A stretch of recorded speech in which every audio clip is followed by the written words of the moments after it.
हंसी ठट्ठे में मस्त था। तो वजीर को अपने पर कोफ्ता आई, बाबला खामा खा, इसे ही चिंता नहीं है तो मैं क्यों बेकार परेशान हूँ। इसकी जिम्मेदारी है नहीं। मैं तो उसके यहाँ पर एक सेवक, मेरा मेरा काम ले ले, मेरी उपयोग ले ले, मैं तो अपना सही उपयोग करवा रहा हूँ, पर ये खुद ही नहीं समझ रहा। तो उसको अंदर ऐसा व्यक्ति आई, उसने कहा ये बेटा है, मैं इतनी बुद्धिमान व्यक्ति, मैं इतनी अच्छी समझ वाला, इस राजा के चक्कर में अपना जीवन खराब कर रहा हूँ। उसने फाइलें वहां रखी और हाथ हिलाता हुआ चल दिया। तो राजा को एकदम जरूरत लगी तो अरे वो कहाँ गया तेरा वो वजीर, कहाँ गया भाई। और दरबारी ने कहा वो तो जा चला गया, फाइलें यहाँ रख गया है, राजा साहब को फुर्सत हो तो देख लें, बाकी मेरी तो छुट्टी है, त्याग पत्र रखा है उसका। राजा को तो उसकी बहुत जरूरत थी, उसके बिना राजा का कोई काम चलता ही नहीं था। राजा गया पीछे पीछे ढूंढता हुआ, आराम से पार्क में पैर फैला के सो रहा, अंदर से बिल्कुल संन्यास्त था, परमात्मा में पूरा मन था। राजा ने कहा मुझे पहचान नहीं रहे हो? बोले आप किसको पहचानना था उसको पहचान, श्रेष्ठ बुद्धि से जो कार्य करना था वो मैंने कर दिया, बहुत दिन तुम्हारी गुलामी सलामी कर दी। बोले ऐसे पैर पसार के कब से सोने लगे हो? बोले जब से हाथ सोने। एक मर्म है इस कहानी में, एक भाव छुपा हुआ है।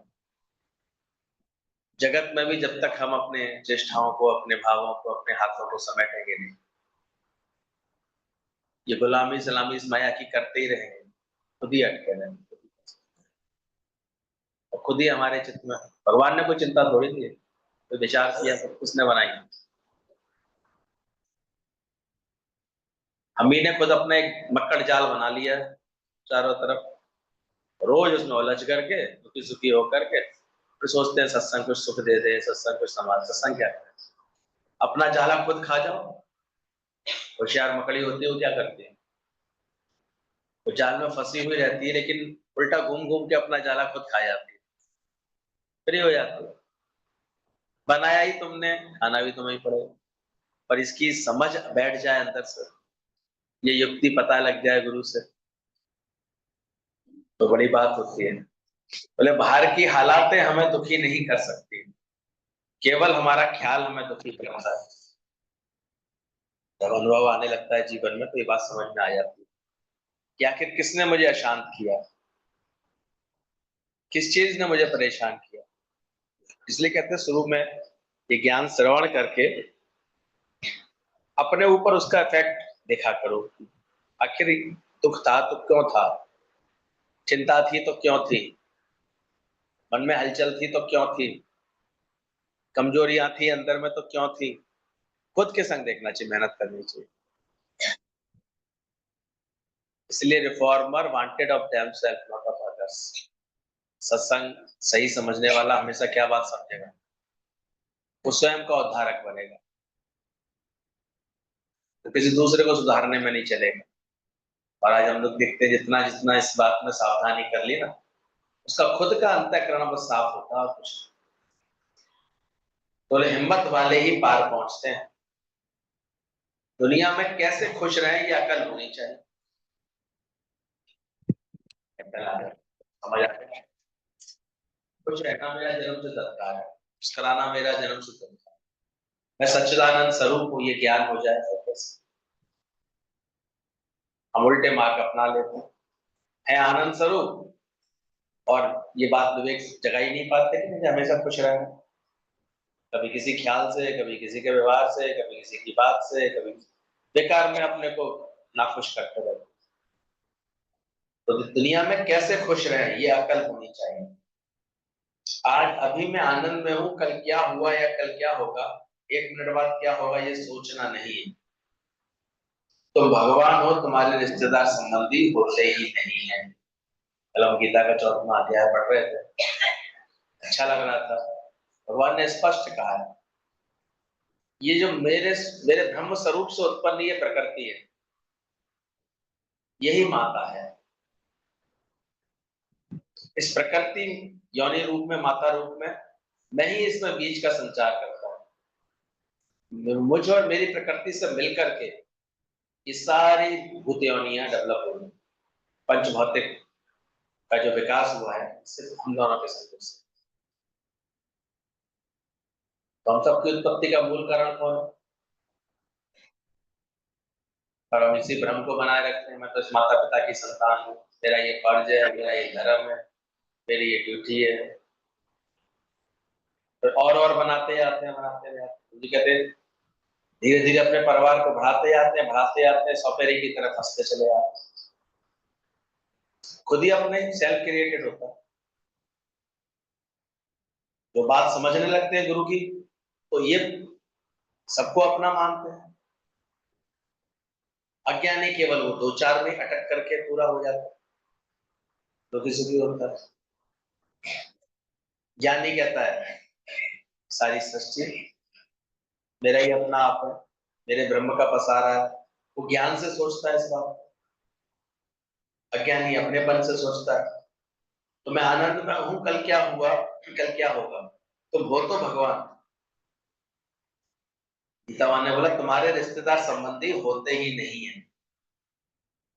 वे तो पहले ही मरे पड़े हैं। अर्जुन को क्या बताया? अर्जुन का यही तो भ्रम था, इनको कैसे मारूंगा। भगवान ने क्या बोला? ये तो पहले ही मरे पड़े हैं, तू मार चाहे मत मार, बस पहले ये विवेक आ जाए, वैराग्य आ जाए। जो दिखे सकल विनाशी। जब पहले ही तुम्हें ज्ञान है कि ये तो सब धीरे धीरे अपनी मृत्यु की तरफ बढ़ रहा है, तो सीन में कैसा भी बदलाव आएगा तुमको फर्क नहीं, तुम अच्छी तरह समझ में आ जाएगा।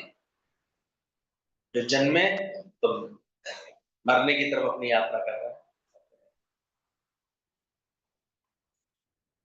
तो ऐसे जब तुम भगवान बने के निश्चय में आ जाओगे तो तुम्हारे रिश्तेदार संबंधी होते ही नहीं है, वे तो पहले ही मरे पड़े हैं, तुम्हारे ख्याल में है।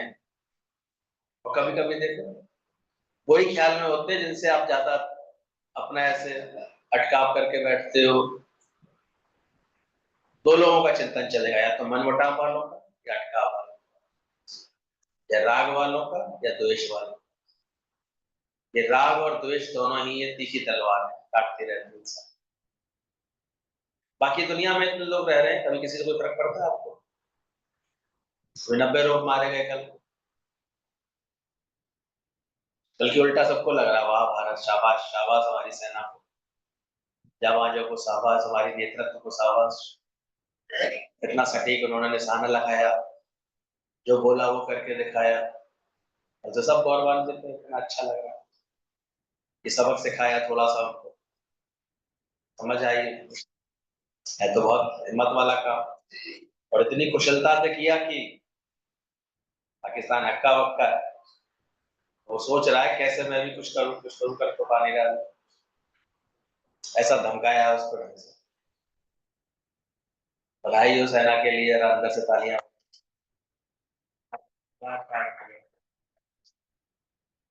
वो भी नाम कितना शानदार चुन के रखा है मोदी जी ने, ऑपरेशन सिंदूर। 26 बहन बेटियों के सिंदूर उसने उजाड़े थे उन्होंने आतंकवाद के नाम पर। जिन लोगों ने इनको जो है पाला था आतंकवाद, सीधे ठिकाने ध्वस्त किए, सीधे घर ध्वस्त, जड़ें उनकी हिला दी गई। मारे भी गए उनके कितने रिश्तेदार। आगे भी तो चलती रहेगी ऐसी कार्रवाई, जरूरी है जितना कर सके तो ध्यान देना।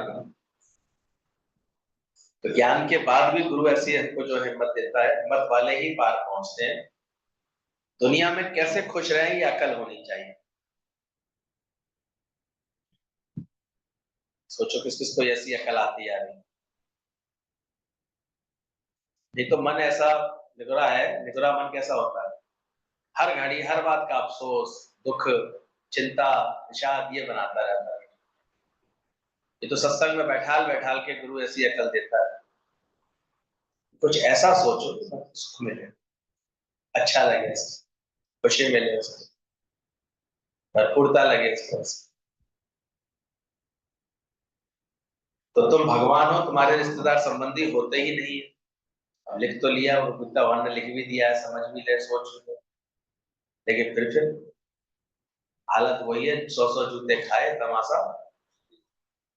यहाँ से उठते ही क्या पता सत्संगियों से क्या पूछा दादा भगवान ने, घर जाते हो तो क्या देखते हो? पत्नी को तो पत्नी देखता हूँ, बच्चों को तो बच्चे करके देखता हूँ,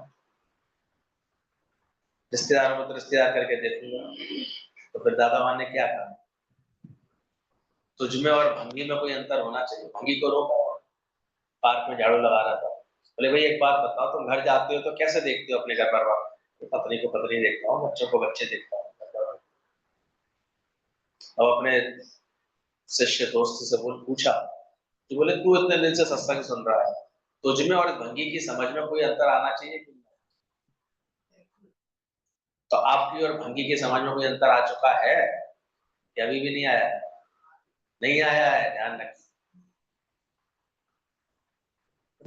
कुल स्पष्ट बताया इसने, मनने की गति, जैसा मान रहे हो वैसी गति है। ये घड़ी घड़ी क्यों दुख लगे आते हैं, बातें लगे आते हैं, अभी नहीं दादावान की बात समझ रहे हैं।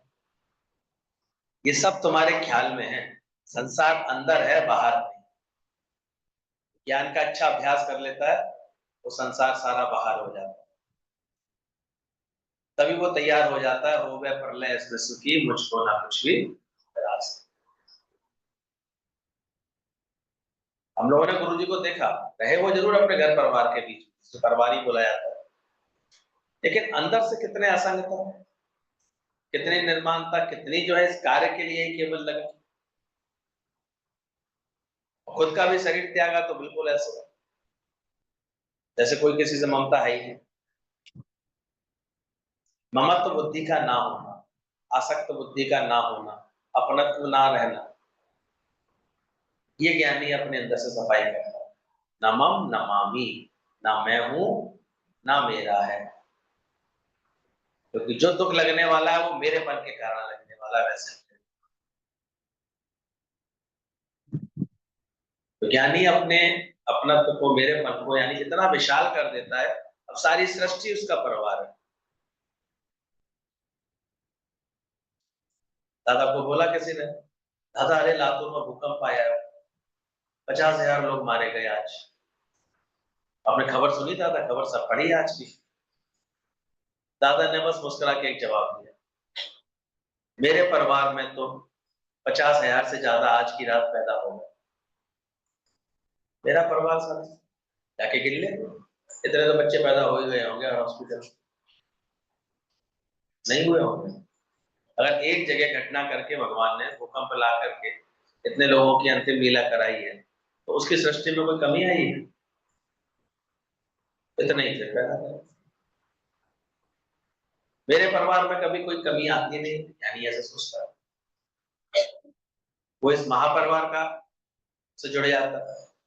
राम तीर्थ से बोला उसके पिता ने, ये तो कौन सी चाल चल रहा है, क्या ये सन्यास की बातें कर रहा है क्या तू, घर परिवार छोड़ करके? तुम्हारे खानदान में तो किसी ने ऐसा नहीं किया। इसका इतना अच्छा आंसर था, कहता है लेकिन पिताजी मेरे तो सारे खानदान में ऐसा ही हुआ। कौन सी बात कर रहा है?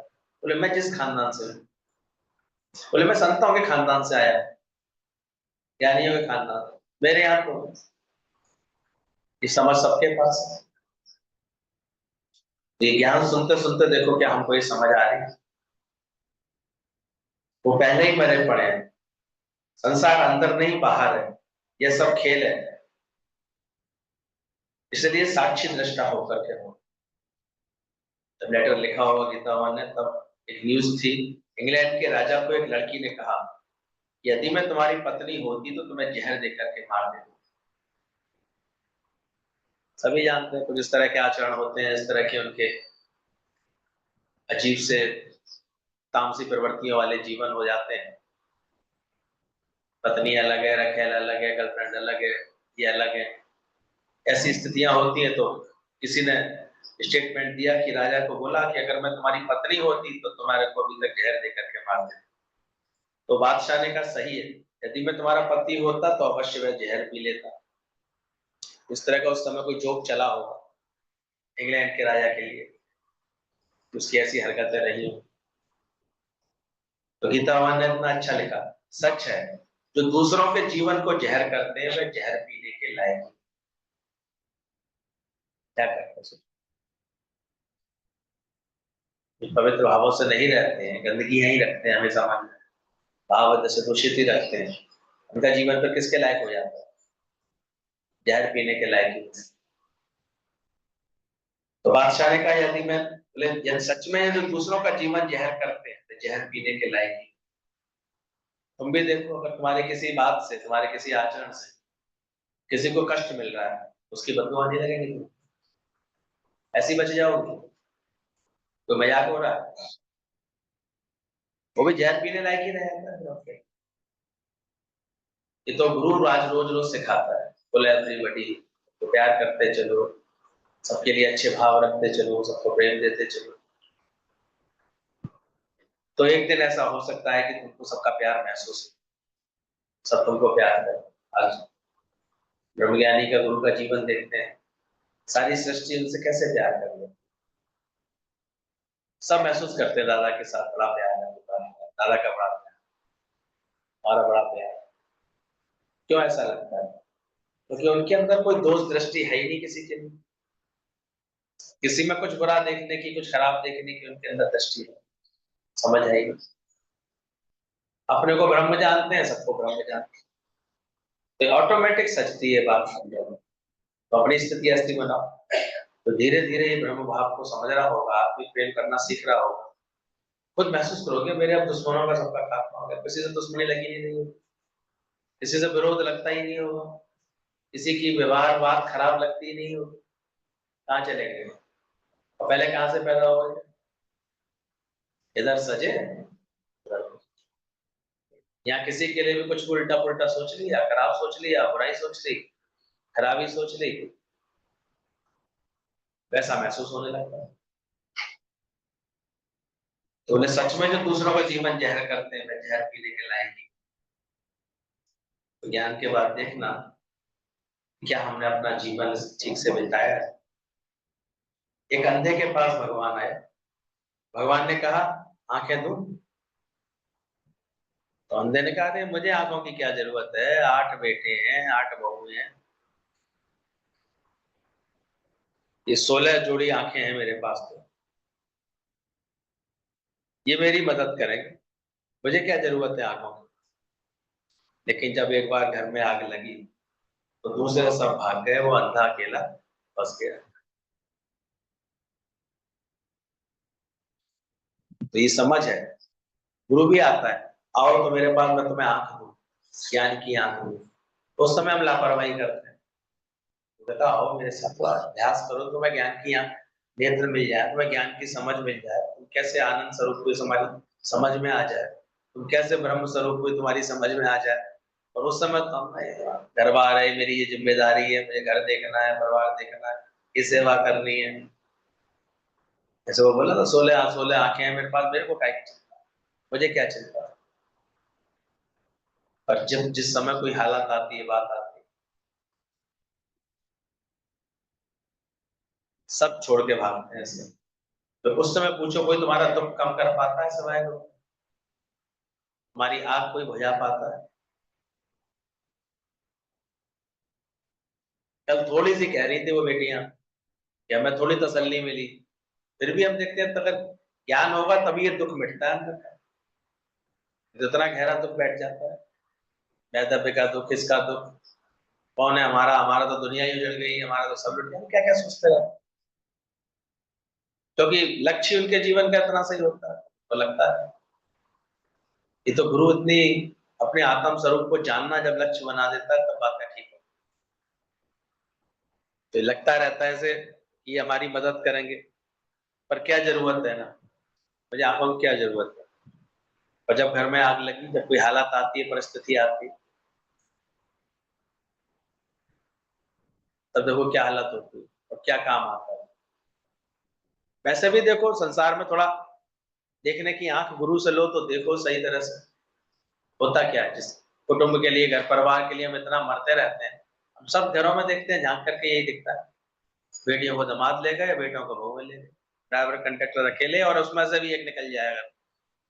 अब वो अकेले अकेले अकेले माने बैठा है। ये तो ज्ञान के बाद सही समझ मिलेगी, सदा वसत तुम साथ, ये सोचने की समझ मिलेगी वो परमात्मा हर वक्त मेरे अंग संग है।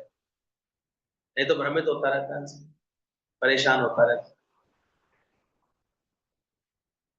तो अंदर में ये ज्ञान ही काम आएगा। सालों तक हम देखते हैं कैसे जाऊं, कैसे दुनिया में निकलूं, निकला नहीं जाता, ऐसे सोचते रहते हैं। ये तो गुरु की संगत वालों को हमने देखा है कि वो इतनी जल्दी अपने पैरों पर खड़े हो। अभी हम देख रहे हो शिकन तक नहीं आई चेहरे पर, कहते भैया सत्संग इतना घुस गया अंदर, पूरे पैर कटे और कटे कटे हुए पैरों का वीडियो और भेजा उसने, जिस समय ऑपरेशन हो रहा था उसका वीडियो और भेजा। वो ऐसे जो है ठोंक ठोंक करके तो लगाए जाते हैं घुटनों के ऑपरेशन में। मैंने कहा देखो कितनी बहादुरी आ जाती है। वो कहती पहले मैं इतनी डरपोक थी, इतनी थी सुनीता जी सारी जो कह रही है, मुझे पता नहीं लगा ही नहीं, कुछ भी नहीं लगा। अभी गई है खुश है, डॉक्टर्स भी इतने अच्छे हो गए हैं। तो फील करने से तो चीजें बढ़ती हैं, फील नहीं करो तो देखो हट जाती है। तो मतलब कि हमें अपना ज्ञान ही काम आएगा। इसलिए ये बहुत समझदारी की बात है, जब गुरु आंख देने बैठे तो उस समय क्या करना चाहिए, आंखें ले लेनी चाहिए, क्योंकि यही आंखें काम आएंगी। वो बड़ा ऐसे, तो एक थी अम्मा माई, वो सब अंधे थे, वो खुद भी अंधे थे ऐसे, वो बच्चों को पालती थी, बच्चे हुए थे वो भी अंधे थे, लेकिन एक बच्चा ऐसा हुआ उसकी आंखें ठीक। अब वो जो आंखें वाला था वो इधर उधर जाता था, तो वो उसकी चिंता करती थी, परेशान होती थी। एक दिन वो उसको पकड़ के लाई डॉक्टर के पास, डॉक्टर साहब बोले, क्या हुआ? बोले इसकी आंखें। डॉक्टर ने चेक की, बोले इसकी आंखें तो ठीक है। बोले नहीं डॉक्टर साहब, इसकी आंखें निकाल दो, खत्म कर दो मतलब इसकी रोशनी। बोले बाबली हुई हो, मैं आंखें देता हूँ, आंखें निकालता थोड़े। लेकिन बोले मेरी परेशानी तो यही है, इसकी आंखों की वजह से मैं परेशान, ये दिन भर इधर उधर घूमता है, मेरे को चिंता लगती है, मेरे को अंदर से लगता है कहीं गिर ना जाए, कहीं ऐसा ना हो जाए। जैसे ही मैं हूँ वैसे ही से बना दो, मेरी तो कभी नहीं होगी टेंशन, जैसे ही मैं हूं। तो दुनिया भी हमेशा यही चाहती है, अगर तुम्हें गलती से आंख मिल जाए ना गुरु से, तो दुनिया वाले क्या करेंगे, जैसे हमें वैसे, जरा इसकी आंखें फोड़ो। ये कौन सी समझदारी की बातें करने लगी, ये कौन सी जो है सच्चिदानंद स्वरूप हूं ऐसा जानने लगी है, कैसे समझने लगी। तो ये सारे से तुझको बुलाएगी दुनिया, ज्ञान के रास्ते से हटाएगी दुनिया, ये दुनिया ऐसी। इसलिए अंदर से बहुत संभल के चलना। जैसे गुरु जी कहते हैं सत्संग ऐसे करना चाहिए जैसे किसी को पता भी ना लगे, और अंदर ही अंदर तुम्हारा ज्ञान बढ़ता हो, और ज्ञान यही है। मतलब हमें अपना ज्ञान काम आएगा, मनुष्य की टेक बैठा जाए। स्त्री पुरुष केवल यदि एक दूसरे को प्यार करेंगे तो सारी दुनिया के प्रेम से वंचित हो जाएंगे। गीतावान का अनुभव सामने उनका देखो, उन्होंने कितना ऊंचा आदर्श बनाया, आज कितना ऊंचा आदर्श बना। सारे सुख थे, पूरी जवानी थी, सब था, लेकिन उन्होंने इस चीज को महत्व नहीं दिया। शादी भी हुई, भले रिश्ते में श्याम भगवान पति रूप में प्रकट भी हुए, लेकिन फिर भी रिश्ते को महत्व नहीं दिया, स्त्री पुरुष के पति पत्नी के रिश्ते को महत्व नहीं। तो आज कितनी ऊंची शान है, कैसे भगवान होकर के प्रकट हुए और सारी सृष्टि का प्रेम कर पाई। बाकी दुनिया में जाके देखो, बस इसी में उलझ के रह जाते हैं, और उसमें भी नेक भी आड़े तेले स्वभाव का मिल जाए अगर कोई भी, चाहे पत्नी या पति, तो पूरा जीवन एक नरक सा लगता रहता है, क्योंकि इसके आगे सोच ही नहीं पाते, तो समझ ही नहीं पाते कि उन्हें सारी सृष्टि मिली थी प्रेम करने के लिए, तो अज्ञान के कारण वहीं अटक के रह जाते हैं। बोले स्त्री पुरुष केवल एक दूसरे को प्यार करेंगे तो सारी सृष्टि के प्रेम से वंचित रहे। ये अकल तो गुरु बैठाल के देता है।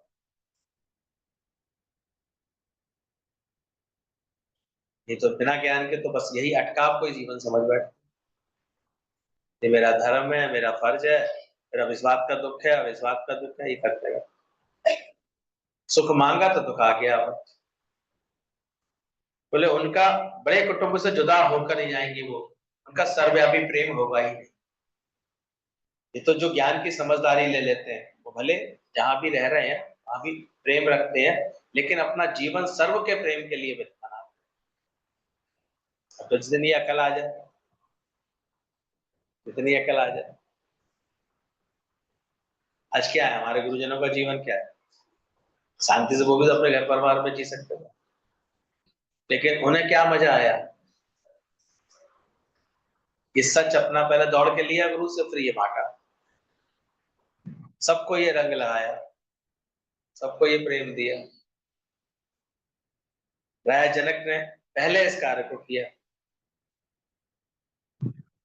तो बोला अंदर से देखना, अगर जो स्त्री पुरुष केवल यदि, अभी देखो किसी से भी बात करो, उसके दिमाग में केवल उसका पति का चिंतन, पति की चिंता, और पति से दुख भी और सुख भी, इसी में उधड़ बुन में निकल जाता है।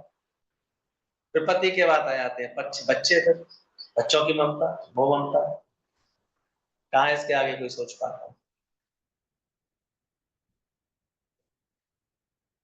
ये तो कभी फिर अगर कोई खेल ऐसा होता है कि भाई पति बिछड़ गया या कोई बात हो गई, थोड़ा सा कहता है ना, वो पानी डालता है भगवान सीढ़ी पर, तब ने घुस आता है ये क्या है, ये हम क्यों इतने दुखी हो गए, क्यों इतना परेशान।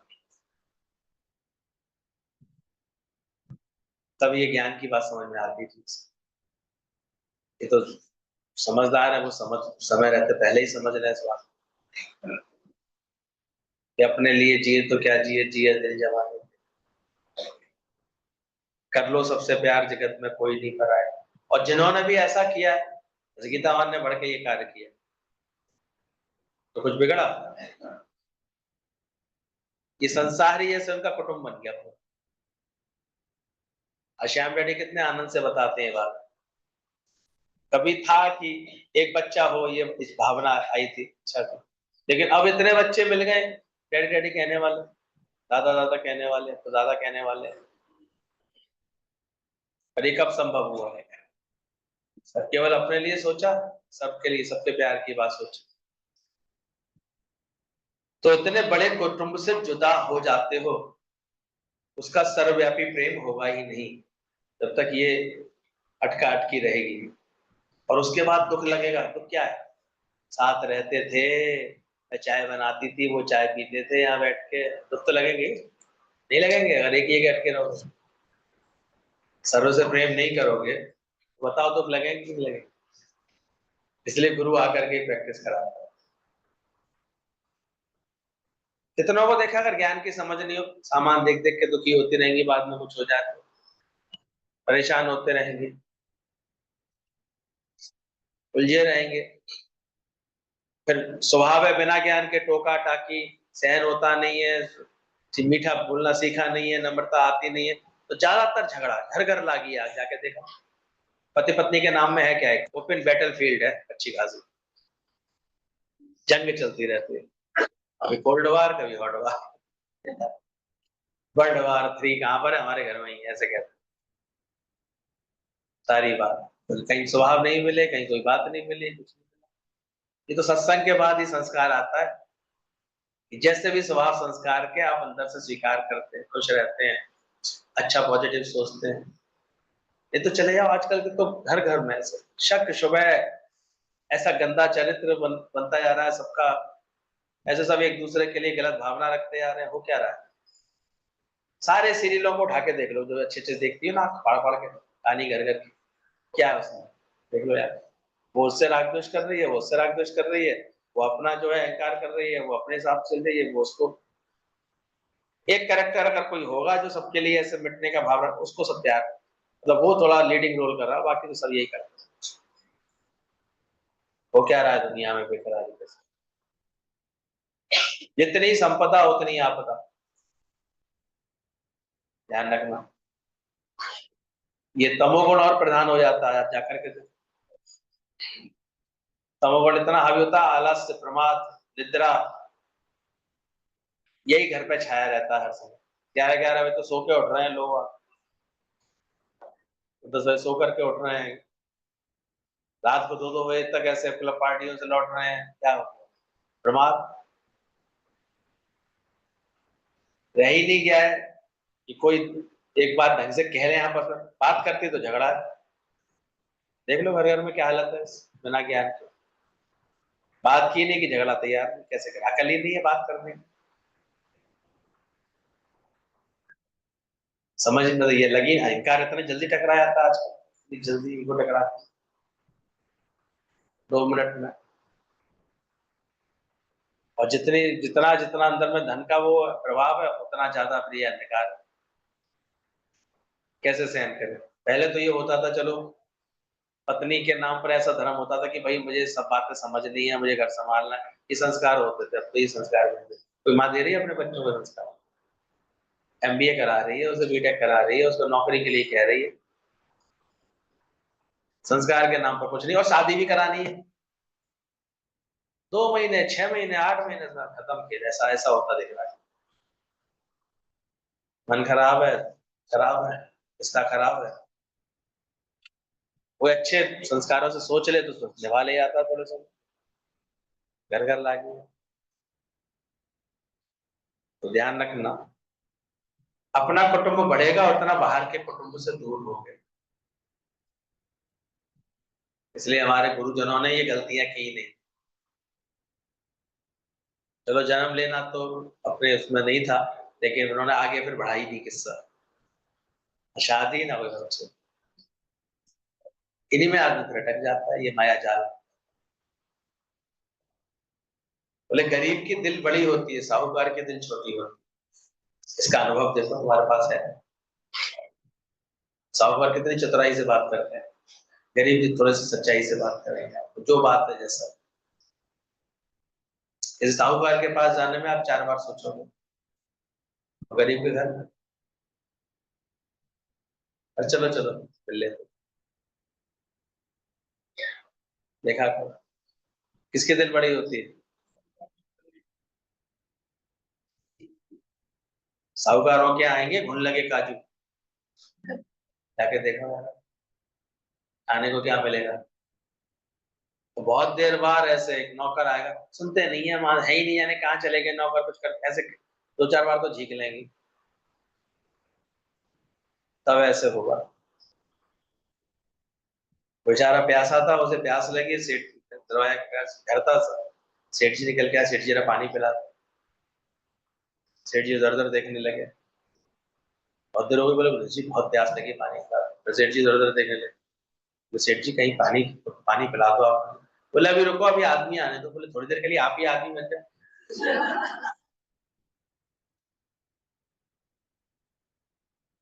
नहीं बन पाता इंसान, आदतें ऐसी हो जाती है। तो साहूकार का दिल छोटा होता है।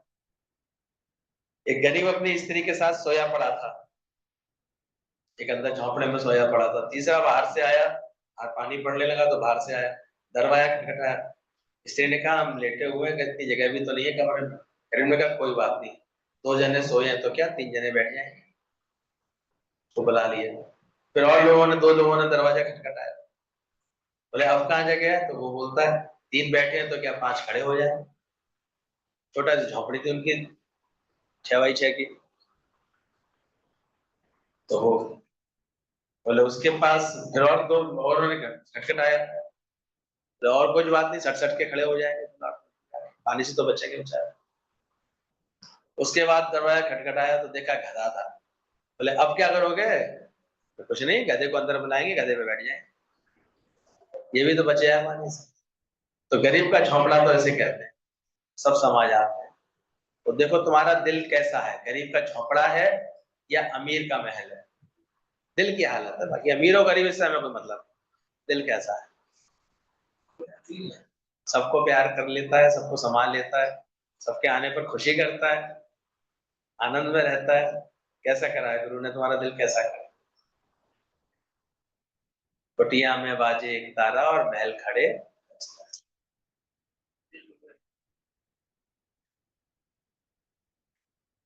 वो भी जो गुरु की बात समझ करके अपने को निष्कामी बनाता रहता है, अपने तन मन धन की प्रेम से कुर्बानी करता रहता है, वो ये बात समझ पाता है। मुश्किल होता है।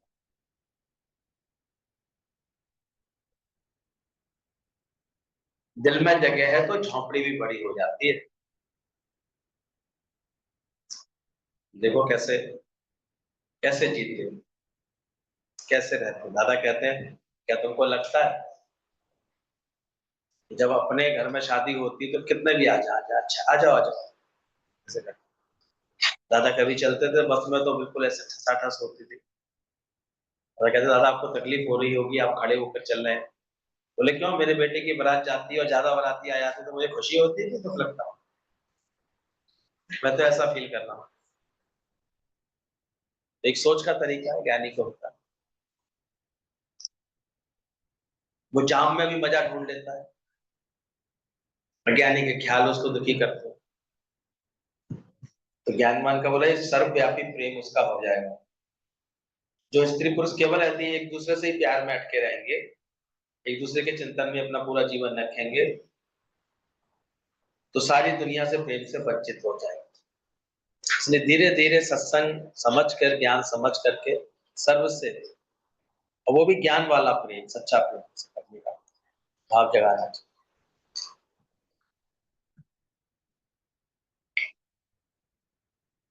सच्चा सर्वव्यापी प्रेम होगा ही नहीं।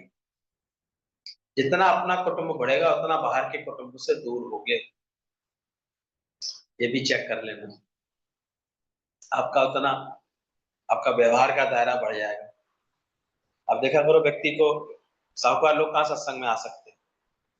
आज ये समझाने में जाना है, आज इसके इस फंक्शन में जाना है, आज यहाँ पर ये हो रहा है, आज यहाँ उठावनी में जाना है, आज ये करना, उनको रोज रोज कुछ ना कुछ लगा रहेगा। लेकिन जितना उनका बड़ा दायरा बन जाएगा, खुश भी इन्हीं बातों में होंगे। कोई एक बेटी को मैंने उनके यहाँ ब्याह है और एक बेटी को माँ शादी करी है, एक को मैंने वहां भेजा है, यहाँ भेजा है, बहू मेरी इस खानदान की है, तो इन्हीं बातों की चर्चाओं में ही रहेंगे हम सब, और इन्हीं में दुखी सुखी होते रहेंगे। ये तो भाग्यशाली है जो हम लोगों को रोज ऐसा ये प्रेम करने का, सत्संग करने का ये मौका मिलता है। ये तो चर्चाएं क्या है दुनिया के पास जाकर के, कौन सी बात करते हैं, कौन सा व्यवहार की बात रहती है हम लोग। यहाँ जितनी हम शांति से गुरु की बात सुनते हैं ना, दुनिया में देखो बात करके देखो, जो दिल करता है चुप करे तो मैं बोलूं, जब बंद कर रहे हैं तो मैं भी बताऊं मैं क्या कम दुखी हूँ, मेरे पास क्या कम बातें हैं, बड़ी सेकी भगा रही, मैं भी तो बताऊं उसे कि मैं कैसा हूं। क्या क्या देखो दुनिया में वाद विवाद ही चलता रहे। ये तो सत्संग से ये बात समझ में आती है, उनका सर्वव्यापी प्रेम होगा ही नहीं। जितना अपना कुटुंब बढ़ेगा, और ये हमारे सदगुरु की ही कृपा है, जो भले अपना कुटुंब रहता है सबके पास अपना अपना, लेकिन अंदर का मन होता है सर्व से प्रेम का, अटका नहीं होता है। और इसके लिए कैसी परीक्षाएं दी होंगी, सोचो श्याम भगवान ने कैसे अपना बड़ा होगा। कहते एक बार ऐसी बस श्याम भगवान सहज आकर के गीतावान बैठे हुए थे, उस पे आकर के बैठ गए। कहते इतना, गीतावान ने उनको एकदम से सावधान कर दिया, किस हक से बैठे हो, क्या सोच के बैठे हो, अभी तुम्हारे अंदर अज्ञान पड़ा है, अभी तुम्हें ये भाव आता है कि मैं पत्नी हूँ तुम्हारी। हाथ जोड़ दिए श्याम भगवान ने, मुझे समझ गया तुम्हारी समझ कितनी ऊंची है, इतना भी जीव भाव नहीं होता। हम तो बड़े बड़े ऐसे कॉर्नर बना के चलते हैं अपने, पर ज्ञान पक्का करने वालों ने ऐसा किया इतना, तब जाकर के ये ज्ञान का कार्य हुआ है। नहीं तो अंदर से इतने सच्चे बनो, इतने अच्छे बनो कि कोई गलत निगाह से तुम्हारी तरफ देख भी ना सके, गलत भाव से देख भी ना सके। तो ऐसे हमारे गीतावान के आदर्श रहे, और कितनों को बना दिया, एक एक ऐसे प्रेम का भंडार बन गया। तो अंदर देखना, तुम्हारे अंदर दिल में जगह है ऐसी, तो झोंपड़ी भी बड़ी हो जाती है। देखते थे गुरुजी बस कभी हम लोग पहुंचते थे ऐसे ही, बस चलो चलो आज उसके पास चलो, और प्रेम प्रेम में कैसे वहां पर सब पहुंच जाते थे। खंबे गिन गिन के आते थे, 12 खंबे वाला घर होगा, मैं भैया के आंसर दे दो, महेश भैया नहीं, नंदा भैया के यहाँ पर, कभी माती के यहाँ, तो मतलब एक एक घर को, घर ने अपने को निष्कामी बनाया, प्रेम दिया, प्रेम लिया। आज कोई भी अपने को निष्कामी बनाता है, क्या उसके यहाँ कोई कमी आती है? चार को, ये तो बहुत छोटी सोच है। अगर कोई ये सोचे कि अगर हम 4 लोगों के लिए अपना जीवन खोलते हैं, घर खोलते हैं, प्रेम को खोलते हैं, तो कोई कमी आएगी तुम्हारे? सब कुछ बाधा ही बाधा बाधा, और बढ़ जाता है, और कई गुना तुम्हारे पास भगवान दे रहे हैं। उस संत को लगा कि ये मैं, नारद जी से बोला कि नारद जी आप मुझे अपनी, मेरी प्रारब्ध का जो है बता दो, अब मुझे ज्यादा नहीं जीने का मन करता है, अपने प्रारब्ध का जल्दी से खत्म कर दूं, खर्च कर लूं और फिर मैं मुक्त हो जाऊं। नारद जी पूछ के आए भगवान से कि उसकी कितनी प्रारब्ध बची है। भगवान ने कहा उस पेड़ के नीचे एक जो मटका रखा है उतनी उसकी प्रारब्ध बची। मटका उसने खोद के निकाल लिया, मटका निकाल लिया तो मटके में जो मोहरें थी, वो सोचने लगा क्या करूं, उसको तो उतनी मुक्ति की अंदर से जल्दी से लगन थी, बोले जल्दी से मेरी ये प्रारब्ध और पूरी हो, खत्म हो, तो मैं मुक्त हो जाऊं। अब उसने कुछ और नहीं सोचा, उसने पूरे गांव की 2 दिन की दावत कर दी, सारा पैसा खर्च कर दिया, हलवाई को बुला करके ला करके भंडारा चला दिया, सब खाओ सब खाओ। 2 दिन अच्छे से पूरे हुए, बड़ा खुश हो रहा था, मेरा चलो, मेरा अब सारा काम हो गया, सारा ये मेरा प्रारब्ध का धन मैंने खर्च कर लिया, अब मैं फ्री हो जाऊंगी। लेकिन 2 दिन बाद एक सपना आया उसे, सपने भगवान जी कहते हैं ऐसा है, सामने वाले पेड़ के नीचे 2 मटके और रखे हुए। बोले ये क्या भगवान, आपने तो, आपको तो मैंने कहा था मुझे एक बार में ही दे देना। बोले जी तो थी तुम्हें एक बार। बोले फिर ये 2 मटके कहाँ से आ रहे हैं? बोले तेरा ही करम है। बोले क्या मतलब, तूने क्या किया? तो कुछ नहीं, मैंने तो भंडारा किया, सारे गांव वालों को खिलाया, सबको प्रेम किया, सबको खिलाया पिलाया, 2-3 दिन तक मेला लगाता रहा। बोले अब क्या किया जाए? जब तूने उनको पहुंचाया, वो फिर तेरी प्रारब्ध में आके जुड़ गया करम, अब तेरे 2 मटके और फिर इसको कर। तो संतों के सदा व्रत ऐसे ही चलते रहते, मेले ऐसे ही चलते रहते, कहाँ से चलते, सबको प्रेम करते रहते हैं, सबका प्रेम फिर पलट के उन्हें मिलता रहता है, फिर वो प्रेम करते रहते हैं, लव विंस लव। बस अपने दिल को ऐसे संकुचित होने की एक विशाल बड़ा, केवल एक मैं मेरे का ही इसमें स्थान ना रहे, इसमें सबका आ जाए, बल्कि मैं मेरा तो उसमें से गुम ही हो जाए अंदर से। दिल साफ करो पर होशियार नहीं। अक्सर लोग होशियारी समझते हैं ज्ञान का, पर दादा ने क्या वचन बोला, be pure, be clean, rather than. अक्सर हम क्या बनाना करना चाहते हैं, सीखना चाहते हैं, क्लेवरनेस, चतुराइयां आ जाए अंदर में तरह तरह।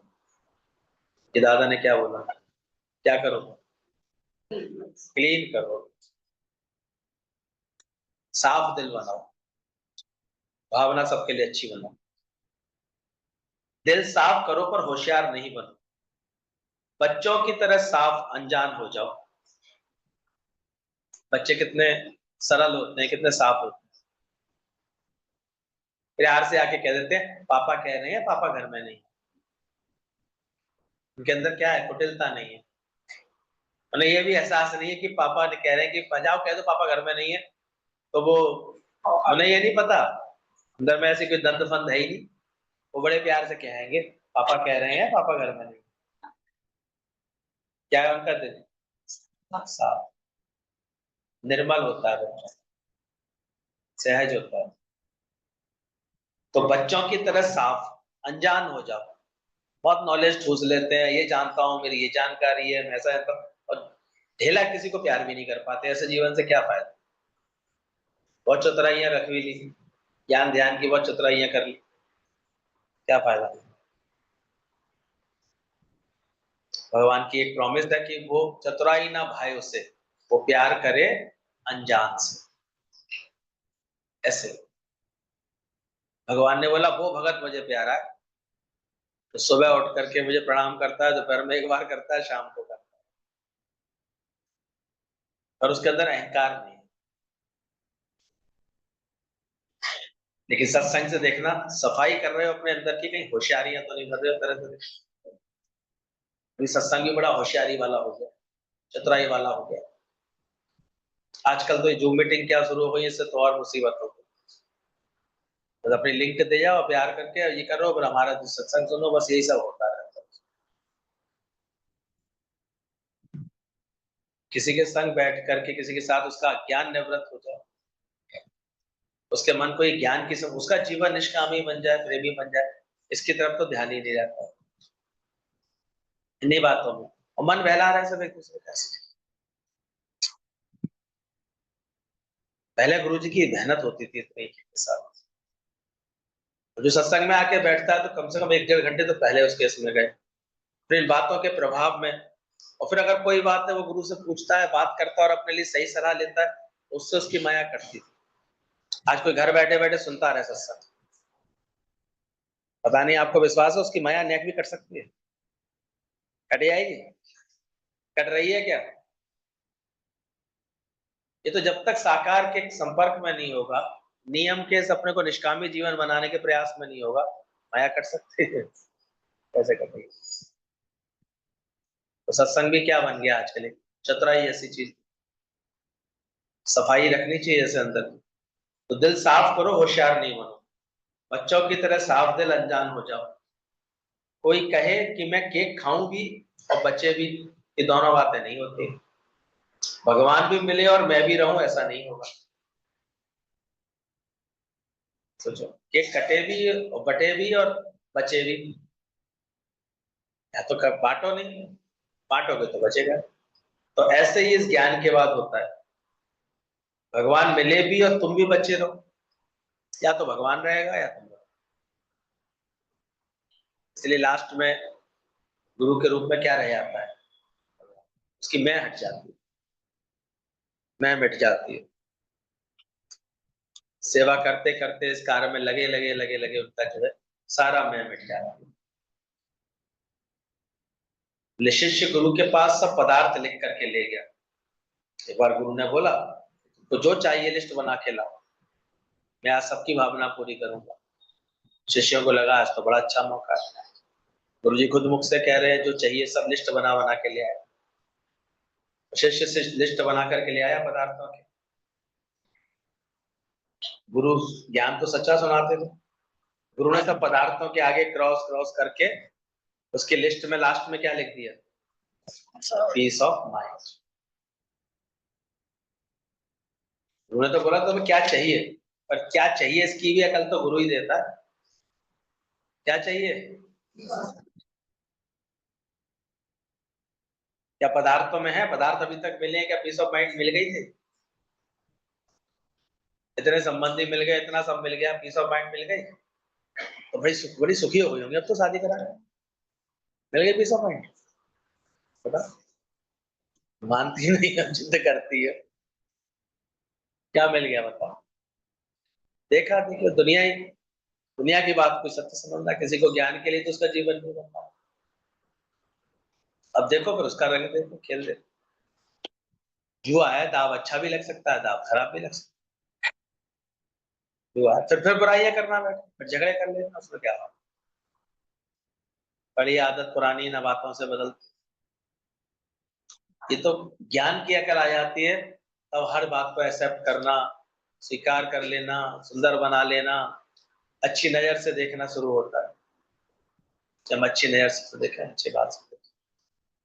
कोई बुरा था, किसी ने बुराई की थी तेरे संग, बता, और अकल का भाई पहले ये मुंह सुझा के आई थी, जे बुरे मिले जे खराब मिले, ने ऐसा किया ऐसा। कितनी फालतू बातें मन में बना ले। अब तुम जाओ जाकर के जो खुशी तुम्हें मिली है वो जाके बांटो सबको, सबको सही समझ लो।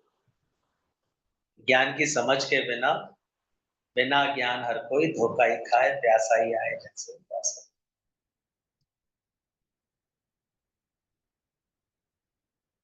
इसलिए जब अंदर से बात समझ में आ जाती है तो फिर बस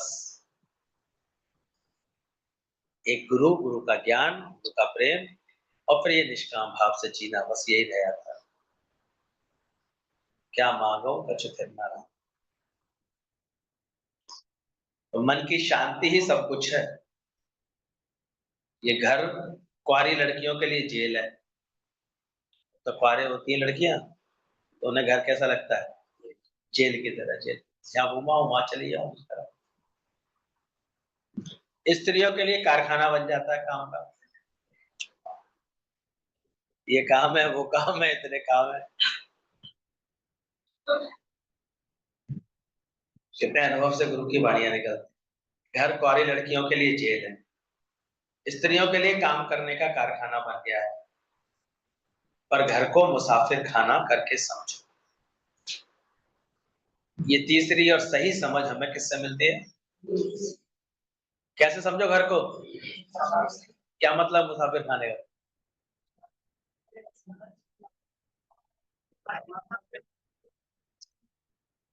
सैर करन खाते रहे मुसाफिर। तो क्या मुसाफिर खाने की साफ सफाई नहीं करोगे? मुसाफिर खाने की व्यवस्थाएं ठीक नहीं करोगे? मुसाफिर खाने में कोई अवस्था फैलने दोगे? लेकिन अटकोगे नहीं उसमें। मन नहीं अटका के रखोगे। घर को क्या समझो? मुसाफिर खाने में कोई भी आए, मन चलाओगे? तुम्हारे यहाँ तो जेठानी के रिश्तेदार आया, मन चलाओगे? आज मन नहीं है, कोई आने आने की समय लगे तो इतना परेशान हो जाओ। क्यों नहीं मुसाफिर खाना समझा था? गुरु ने क्या बताया? घर को क्या समझा? तो घर जो अज्ञान के कारण कुंवारी लड़कियों के लिए जेल हो जाता है, और ब्याही ठियाई स्त्रियों के लिए घर क्या बन जाता है? दिन भर काम है, काम है, काम ही नहीं खत्म होते, फुर्सत ही नहीं है, फुर्सत। पर ये नहीं समझते उनकी मोह ममता उन्हें अटकाए पड़ी है। उनका अंदर का बस ये अज्ञान उनको अटकाए रहता है। ये करना है, ये देखना है, ये करना।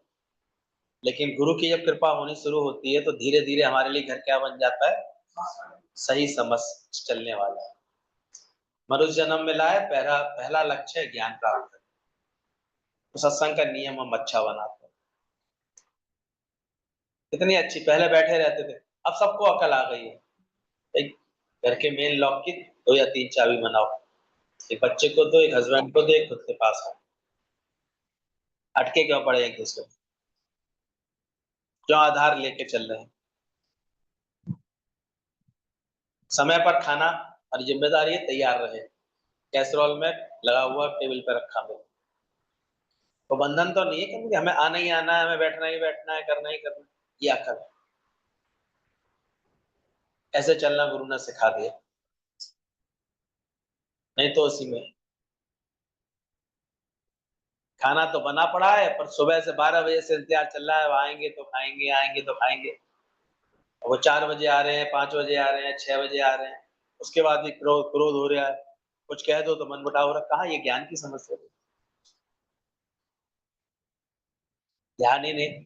खाने पीने रहने सहने की सबकी अकल हम देखते हैं, सत्संग के बाद ठीक होती है। एक नियम में जीवन चलता है कम से कम। आज हम श्याम भगवान का देखते हैं, उनका फिक्स है इतने सालों से। सुबह 9 बजे से पहले नाश्ता, 1 बजे तक पूरा, 10 11 बजे करीब पूरे थोड़े फ्रूट्स, तो 1 बजे पूरा उनका लंच, जैसे 1 से 2 के बीच। और फिर शाम को चाय, थोड़ा सा नाश्ता। शाम को पपीता भी 6 बजे। फिर रात का 8 बजे तक पूरा खाना, 8 साढ़े 8। 9 तो बजे तक तो लास्ट का, सोने चले जाते। इतना अच्छा जीवन चल सके, ये तो होता क्या रहता है देखो। इसको हम बड़ा कुटुंब कहते हैं। कहाँ क्या रहता है उसमें, क्या हालत हो जाती है। तो घर स्त्रियों के लिए कारखाना बन गया है। पर गुरु के ज्ञान की कृपा होती है तो मुसाफिर खाना मतलब एक सुख देने वाला। केवल मुसाफिर खाना नहीं है कि आए और टहले और चले गए, ये नहीं होता है। तो वो स्थान एक सुख देने का स्थान, सबको मिले, सबको सुख मिले। आपको इतनी कुशलता से चलना आ जाता है कि जो भी आपके घर परिवार में रहते हैं वो फिर उसमें सुख ले रहे हैं, आनंद महसूस हो रहा है। नेचुरली जो घर की जिनकी जिम्मेदारी है, जो मुख्य रूप से कमाते हैं या मुख्य रूप से खर्चा करते हैं, वो सबका ध्यान रखेगा, सबके आराम का ख्याल रखेगा, सबके प्रेम का सुख का ख्याल रखेगा। तो ऐसा बन जाए मुसाफिर खाना। बोले सत्य के लिए तुम किस कदर मरने के लिए तैयार हो। वो एक सैनिक होता है, उस तनख्वाह के लिए कैसे सिर देने के लिए तैयार होते हैं। अभी भी देखो, कल बता रहे थे कैसे कुछ सैनिकों की पत्नियों का की बात इतनी अच्छी लगी। बोले आपको पता होता है ये सैनिकों के जीवन का कुछ पता नहीं है, फिर आप शादियां क्यों करती हैं इनसे। तो बड़ा अच्छा जवाब था उसका। बोले हम इनके जो इनका डिसिप्लिन है इनके जीवन में, इनकी जो वर्दी उस पर करते हैं, उससे करते हैं। एक एक जवाब उसका ताली बजाने लायक था, उसका कहना। अच्छी वीडियो इसकी आई। तो कैसे मनोबल के साथ जीते हैं लोग, कैसे जीते, सेवा की बात। तो सत्य के लिए मरने के लिए तैयार है, हो कि नहीं। ज्ञान के लिए अगर कोई कुर्बानी हो भी जाती है, उसके लिए तैयार रहना चाहिए। गुरु के पास कितने ही आते हैं कि शांति चाहिए, पर अंदर में कुछ कुछ और भी चाहिए। तो पूरी शांति किसको मिलेगी, जो कुछ और नहीं चाहता। उसकी पूरी लिस्ट क्रॉस हो गई है, नीचे क्या लिख गया, केवल पीस ऑफ माइंड। कौन कौन को ऐसा लगता है गुरु ने उसकी सारी लिस्ट क्रॉस कर दी कि अभी भी डिजायर्स हैं, इच्छाएं हैं, शांति क्यों नहीं मिल रही है, अभी कुछ और भी। एक दो हाथ उठे मुश्किल से, कोई अचानक ही कोई बात आ जाती है पकड़ने की। तो बोला कि तुम गुरु के पास आते हैं कि क्या चाहिए, तो शांति क्यों नहीं मिल रही।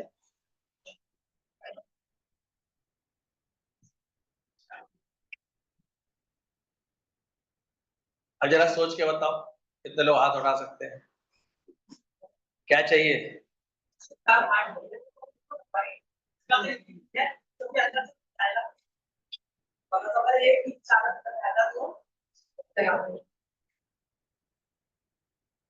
अरे उठा लो, कौन देख रहा है।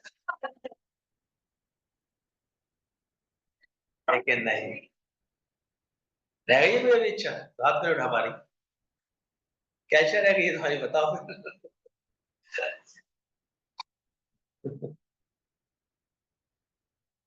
गुरु के पास कितने ही आते हैं कि शांति चाहिए, पर अंदर में कुछ और भी चाहिए, तो शांति नहीं मिलेगी, ध्यान रखना। और कृष्ण के बदले क्या मिल जाएगा, कंस। जो कृष्ण का जैसा एक आनंद और आकर्षण का भाव रहना चाहिए जीवन में, वो खत्म हो जाएगा। और फिर इच्छा के कारण कौन सा भाव आ जाएगा, कंस वाला। अगर इच्छा की पूर्ति नहीं होगी तो क्रोध भी आएगा, कुछ मिलेगा तो उसका फिर अहंकार भी आएगा, कुछ नहीं मिलेगा तो उसके लिए दुख भी होगा। तो ज्ञान की साधना करने वाले हमेशा सावधान रहते हैं। गुरु के पास आ गए तब तक की कोई बात नहीं, तब तक कुछ भी करते थे, लेकिन अब अपना मन कैसा बना लेते हैं, कछु ना खपे, अब कुछ नहीं चाहिए, मुझे गर्ज ना और सहारा तेरा सहारा। चाहिए कुछ, पूछो अपने चित्त से। अच्छा, सबसे ऐसे निरीक्षा हो गया होगा तो क्या इसको मिलना बंद कर दिया भगवान ने, देना बंद कर दिया। समय पे सब कुछ मिल रहा होगा कि नहीं। अबे तो इच्छा करके छोटे क्यों बनते हो, तो वो अपने आप ही देता है। देंदा दे लेंदा थक पाया, जो युग युग से दे रहा है, तो अभी तक अपने को इच्छा रहित करने में देर क्यों लगा। शान से बोलो कुछ नहीं चाहिए। जब हमें विश्वास है कि हम नहीं भी मांगेंगे तो भी वो हमें हमारी सारी पालना करता है, तो फिर